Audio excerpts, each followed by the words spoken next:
Time to meet you at Islamabad and Lahore. मैं भी Multan airport में हूँ। तो भाई मुझे कह रहे थे आप एस्केलेटर्स यूज़ करें। This is also a lesson. Always use stairs where they could and avoid lifts. मैं हमेशा कोशिश करता हूँ एस्केलेटर्स को और उनको अवॉइड करूँ, लिफ्ट्स को, और जहाँ हो सके स्टेयर्स को यूज़ करूँ। ये भी आपकी हेल्थ के लिए बहुत अच्छा है। ये हैबिट अपना लें। आप देखें दिन में कितने वो आती है ना ऐप्स पे, स्टेप्स वॉकिंग, तो जब आप ये आदत अपना लेंगे कितना आपके लिए अच्छा होगा। रानी साहब के दौर में कुछ बहुत अच्छे काम हुए थे और उसमें मुल्तान का शानदार इंटरनेशनल एयरपोर्ट भी था और मुल्तान को फ्लाईओवर से भर दिया।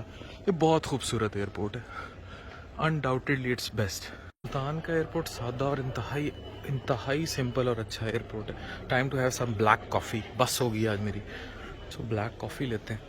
ब्लैक कॉफ़ी ये ना कहना नहीं है, सेट जनाब वहाँ नहीं है, सो मेकिंग कॉफ़ी हेयर। जी जिगर ब्लैक कॉफ़ी है।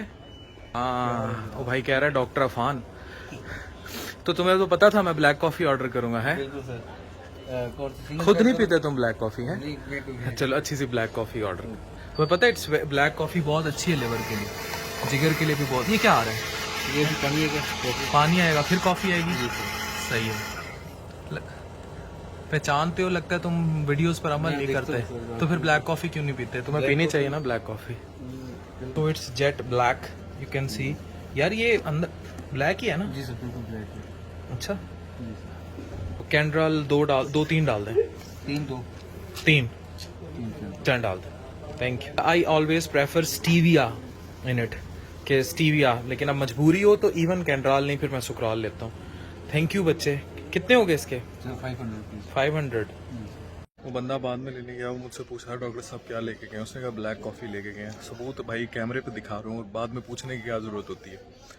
खैर, black coffee is very good for your liver, it is very good for overall. मैं इसके बहुत सारे बेनिफिट्स बता चुका हूँ कि इसके जितने बेनिफिट्स हैं किसी के भी नहीं है। इसको लाजमी लिया करें।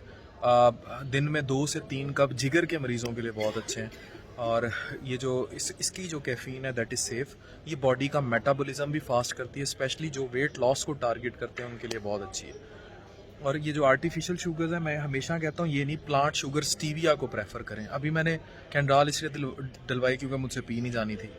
तो मैं जा रहा हूँ जनाब इस्लामाबाद। कल कनेक्टेड पाकिस्तान का वहाँ इवेंट है जहाँ एक छोटा मोटा अवार्ड भी मिलना है भाई को, emerging content creator of the year का। और वहाँ सारे फ्री लांसर्स और ये सारा कुछ बहुत बहुत बड़े बड़े नाम है, कल आप देखेंगे। और उसके बाद मैंने फिर लाहौर निकलना है रात को, और मेरी पाकिस्तान सोसाइटी ऑफ गैस्ट्रोएंटरोलॉजी की बहुत बड़ी कॉन्फ्रेंस हो रही है लाहौर में, उसमें मेरी टॉक है। और मेरे मेदे जिगर के बहुत सारे भाई दोस्त उस्ताद वहाँ इकट्ठे हुए होंगे। आज अभी जाने का मकसद ये है कि मैंने बेगम बच्चों को गाड़ी से भेजा, ख़ुद मैं बाहर जा रहा हूँ। रीज़न बीइंग सुबह सारा दिन मरीज़ देखने थे, तो पेशेंट्स थे, तो that is why I have to take शाम की फ़्लाइट। और मैं सुबह फिर 10 बजे का हॉस्पिटल चला गया, 5 बजे निकला, 5 बजे से 6 बजे मैंने जिम किया। अब इस टाइम एग्जैक्ट 6:20 हो रहे हैं, तो मैं घर बिल्कुल साथ ही था, मैं 10 मिनट में पहुंचा। फिर एक जानने वाले भाई साहब थे, उनको मैंने कहा, और मैंने वो नहीं रखा सामान, बेगम वो लेगी उस पर गाड़ी पे, मेरे पास सिर्फ छोटा सा हैंड कैरी था। 10 मिनट में अफान साहब ऊपर, तो मैं ऊपर ये ब्लैक कॉफ़ी इंजॉय करते हैं, उसके बाद फ़्लाइट में इंशाल्लाह। डाडो मज़ो आयो, डाडो मज़ो आयो। अल्हम्दुलिल्लाह मगरिब की अज़ान हो रही है, time for namaz. So searching prayer area now, where is prayer area? माशाल्लाह ये है। डन विद नमाज। और अभी आधा घंटा है फ़्लाइट में, तो फ़्लाइट से आधा घंटा पहले जिन लोगों को मोशन सिकनेस होती है, जैसे मुझे मोशन सिकनेस है, तो नाउ आई विल टेक स्टैमिटिल। मैं इसकी गोली इस्तेमाल करता हूँ, आधा घंटा पहले फ़्लाइट से वो यूज़ करूँगा। भूख लग रही थी, अवेलेबल भाई वही है, चिप्स, फ्राइज़, फास्ट फूड। ये हम इम्यून हो चुके हैं डर्टी ईटिंग को। मैंने कहा था हैंड कैरी बैग है, ये वो बोया का माइक है जो मैं रिकमेंड करता हूँ वॉइस के लिए, बेस्ट चीज़ है। तो मैंने एक वो यूज़ मैं करता हूँ, एक मैंने बेगम को दे के भेजा, एक मैंने फिर अपने लिए नया भी ये मंगा के। इसकी कॉस्ट उस टाइम तो 17,000 थी, अब ये अच्छा खासा महंगा 21-22 हज़ार का हो गया। उसको बैग में रखते हैं, और मेरे पास बैग में हमेशा ये 2 ज़रूर होती हैं कि स्टैमिटिल, इसके बगैर मेरा गुजारा नहीं है, दूसरा पैनाडोल की भी ज़रूरत नहीं है, सर दुखा तो खाएंगे, ज़रूरत है स्टैमिटिल की। तो ये मैं एक गोली लूँगा आधा घंटा पहले बिफोर फ़्लाइट। आप कुछ भी और एंटी इमेटिक ले सकते हैं, स्पेशली आप अपने बच्चों को कुछ भी और, मैं अभी रिकमेंड नहीं कर रहा, इस तरह फिर ब्रांड इंडोर्समेंट हो जाती है, कोई भी और आप ले सकते हैं। मुझे पर्सनली ये सूट करती है। तो मेरे साथ भाई हैं, ये इंजीनियर हैं, आप एफएफसी में इंजीनियर हैं, तो ये मुझे नीचे पहचान रहे थे और ये हमारे करीबी दोस्त के भी दोस्त हैं। अच्छा, इन्होंने मुझसे एक सवाल किया, उसका जवाब आप सबको मैं देता हूँ। आपने क्या पूछा था? सर मेरा सवाल ये है कि डीजी खां के अंदर हेपेटाइटिस बी और सी कॉमन है, और हमारी परसेप्शन ये है कि ये हेपेटाइटिस बी एंड सी जो है ये ज़्यादातर फैल रहा है पानी की वजह से। सही है। इस पे थोड़े से क्लियर करें कि क्या बिल्कुल भी पानी की वजह से हेपेटाइटिस बी और सी नहीं फैलता। ये गंदे खून, ये जो रेजर्स का इस्तेमाल, ये जो एक दूसरे को जो सिरिंजेस का इस्तेमाल, ब्लड की जब आपस में ट्रांसफ्यूजन होती है उसका स्क्रीन ना हो जाना, ये ब्लड टू ब्लड कांटेक्ट से फैलता है। सेक्सुअल भी जो ट्रांसमिशन है, माँ से बच्चे में वर्टिकल ट्रांसमिशन होती है, या फिर सेक्सुअल वो भी बी की ज़्यादा है, और फिर सेक्सुअल ट्रांसमिशन होती है वो भी बी की ज़्यादा है, सी की कम है। और जीजी खान में मैं यहाँ आपको एक चीज़ ऐड करता चलूँ, एड्स बहुत कॉमन है। अब ये पानी से जो फैलता है वो हेपेटाइटिस ए और ई है, जो कि एक्यूट वायरल हेपेटाइटिस ज़्यादा करता है और हामला ख़वातीन में ख़तरनाक है, स्पेशली ई। तो इसका खून से ताल्लुक़ है बी और सी का, ए और ई का गंदे पानी से ताल्लुक़ है। दूसरा, आपने आप पानी को भी टेस्ट करते हैं। डीजी खान का पानी कैसा है? डीजी खां का पानी जो है ना, डीजी खां का पानी जो है टेस्ट वाइज तो बेहतर है। हमारी जो परसेप्शन थी वो ये थी कि पुराने ज़माने में वहाँ पे नलकों का पानी इस्तेमाल होता था, लेकिन पॉपुलेशन ज़्यादा नहीं होती थी। अब ये हो गया कि लोगों ने घर बना लिए हैं पक्के पक्के, और वहाँ पे उन्होंने जो है ना टॉयलेट बना लिए हैं, वो भी देसी तरीके के साथ, उसमें कुछ स्टैंडर्ड फॉलो नहीं होते। तो मेरी और मेरे दोस्तों की ये परसेप्शन थी कि ये पानी जो हमारा गटर का पानी है, ये सीपेज के थ्रू जो अंडरग्राउंड एक्वाफायर है उससे मिल रहा है, और पूरे डीजी खां के अंदर हेपेटाइटिस बी और सी का सबब बी और सी नहीं, ये तो बिल्कुल जाहिलाना बात है, इसका किसी रिसर्च में कोई वो नहीं। बी और सी बिल्कुल भी पानी से नहीं फैलता। ए और ई कॉमन है। और आपको एक और बात बताऊं, पानी से ना बी हेपेटाइटिस बी का ताल्लुक है, ना सी का ताल्लुक है। इवन लोग एड्स पे बेवकूफ़ी करते हैं, एड्स भी इस तरह नहीं फैलता। और पीने से, खाने पीने से हेपेटाइटिस बी सी एड्स नहीं फैलते। इंतकाले खून जहाँ है, अब डीजी खान में कॉमन होने की वजह यह है कि वहाँ जहालत बहुत ज़्यादा थी, तालीम की कमी थी, तो हेपेटाइटिस बी की प्रॉपर वैक्सीन नहीं हुई। मेरी जहालत से मुराद है शऊर नहीं था लोगों को, तो अब शऊर आ गया है, अब वो हेपेटाइटिस बी की वैक्सीन भी कराते हैं। और ये सिर्फ मुल्तान डीजी खान में नहीं, सिंध में भी हेपेटाइटिस बी बहुत कॉमन है, बलूचिस्तान में और पंजाब साइड पे ऊपर ज़्यादा सी कॉमन है। ठीक है, हेपेटाइटिस सी कॉमन है, और ए और ई तो गंदे पानी से कहीं भी हो सकता है। जी, और कुछ पूछना? डॉक्टर साहब, अगर हेपेटाइटिस बी हो जाता है तो अल्टीमेटली अगर उसकी प्रॉपर ट्रीटमेंट नहीं होती तो फिर वो जिगर के कैंसर का सबब बन जाता है। 100% जिगर सुकोड़ देता है और जिगर के कैंसर का सबब बन जाता है। तकरीबन कितना टाइम के बाद इसको पीरियड? ये डिपेंड्स करता है, it varies, it take years but it varies.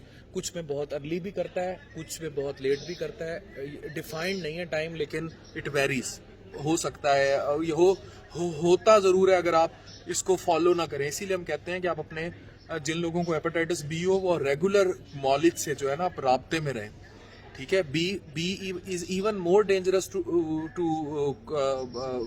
For you. Hepatitis B बहुत ज़्यादा ख़तरनाक हद तक जो है गंदा वायरस है, क्योंकि उसको ट्रैक करना, उसको चेक रखना, और कैंसर यंग लाइफ में हेपेटाइटिस बी ज़्यादा करता है जिगर का सी की बनिस्बत, इसको ट्रैक करना ज़्यादा औखा होता है। तो क्या इस टाइम हमारे पास पाकिस्तान में ऐसे सेंटर हैं जो फ्री ट्रांसप्लांट करते हैं गरीब लोग जिनको हेपेटाइटिस बी है? गंबट में जाहिर है, हम डोगर साहब हैं, हम लोग, हमारी टीम है, कर रहे हैं।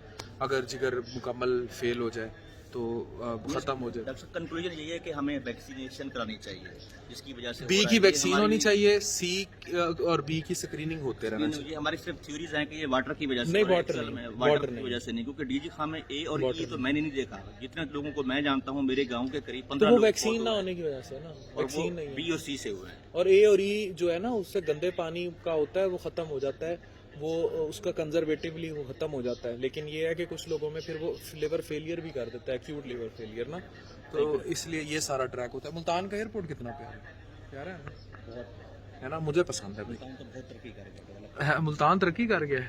हम तो पहले यहाँ से इसी तरक्की की सजा भी भुगती है अभी PSL की सूरत में। मैंने भी भुगती है उसमें, सारों ने भुगती है पूरे। वैसे भाई PSL मैं फिर कहूँगा इंतज़ामिया को, मुल्तान की स्पेशली, आप लोगों ने लाहौर में भी हुआ है, कराची में भी हुआ है, इंतज़ामिया ने बहुत अच्छा काम किया है।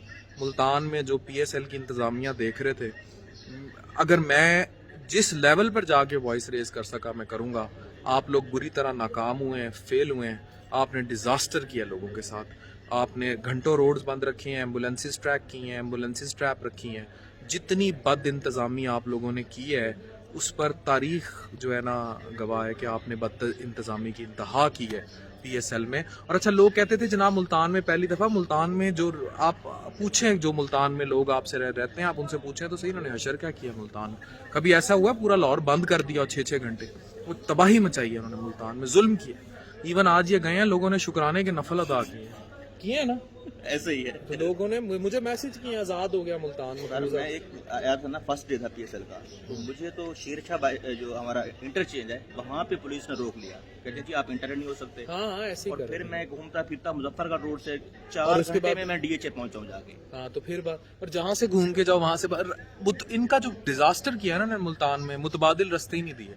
मुतबादिल रास्ते दे देते तो किसी को भी इशू ना होता, इन्होंने बिल्कुल नहीं दिए जी। झूठा प्लान था जो ये शो करते रहे, बड़ा डिजास्टर हुआ है ये मुल्तान में। PSL एक डिजास्टर हुआ है और नेक्स्ट टाइम कराएं, ज़रूर कराएं, लेकिन प्लानिंग के साथ कराएं। इन लोगों को हवाले ना करें। इंतज़ामिया बुरी तरह फेल हुई, माने या ना माने, जो कहना है करें, लेकिन जो गलत है वो गलत है, वो चीज़ नहीं होनी चाहिए थी। बाकी अभी हमारी फ्लाइट की अनाउंसमेंट क्यों नहीं हो रही? 7 बजने के क्या टाइम हुआ है?